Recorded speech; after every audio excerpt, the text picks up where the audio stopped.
Ciao a tutta la mia famiglia di Facebook and welcome back to Casa Fiore's Cucina, otherwise known as Cafe Fifi. Let's celebrate the Summer of Simplicity 2020 with a very simple dish that's going to honor my Southern Italian roots, my legacy of my family from Puglia, Italy. Remember back in springtime? Remember that show, It's a Marathon? Maybe you saw it, maybe you didn't. Well, guess what? We're at the finish line. In that show, I talked about fava beans. My grandfather's fava beans. And the fava beans I grow today from my father. Here they stand as a totem that honors my family legacy. And we're at the finish line of that marathon, and we're gonna make something simple but really good for you.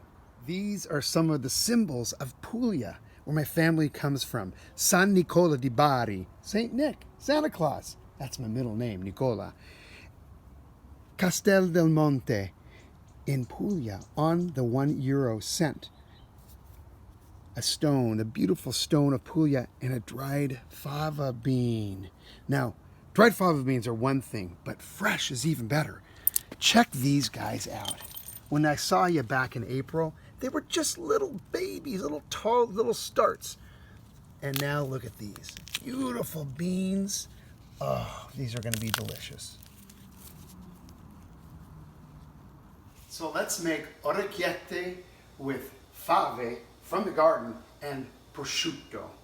Orecchiette are known as little ears, and they're like the national pasta of Puglia. I'll never forget eating them for the first time. My cousin Sophia, in her apartment in Bari, she rubbed out each one with her thumb. Little thumbprints made with love. Oh my God.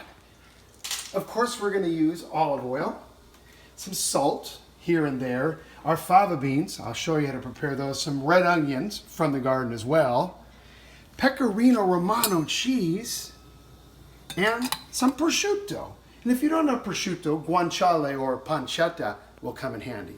We've got about 2 cups of fava beans. Now we're going to boil them quickly for a couple of minutes, and then we'll be able to take off their skins and get to a really sweet, beautiful, tender part of this bean.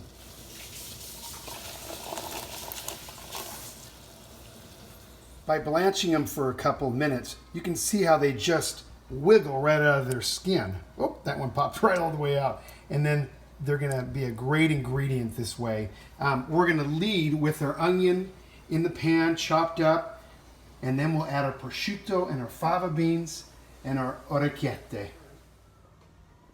All right. So go right, kind of fly over, come to me, and I'll do my blah, blah, blah. Okay.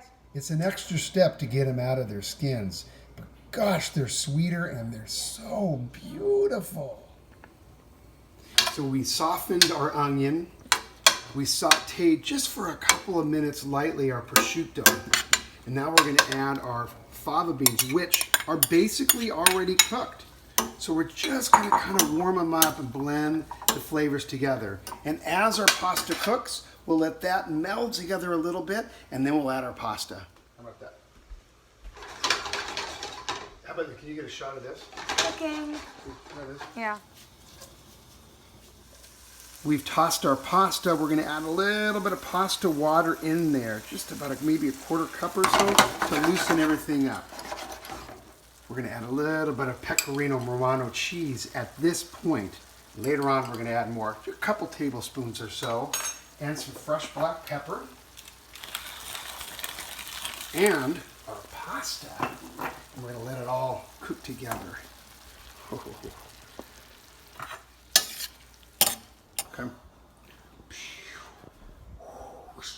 Yeah.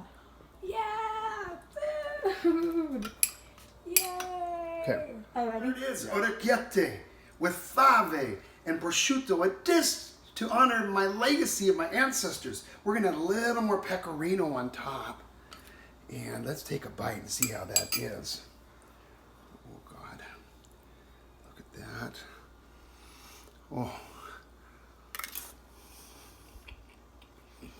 Mm-hmm. Wow.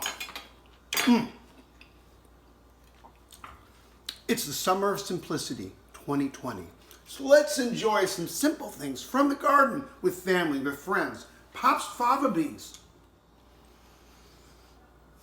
Hey, I got an idea. Let's bring some of this over to Baba, my father. He loves fava beans. Hey, Baba, I brought you some fava beans. You gonna dig into that? Oh, bellissimo.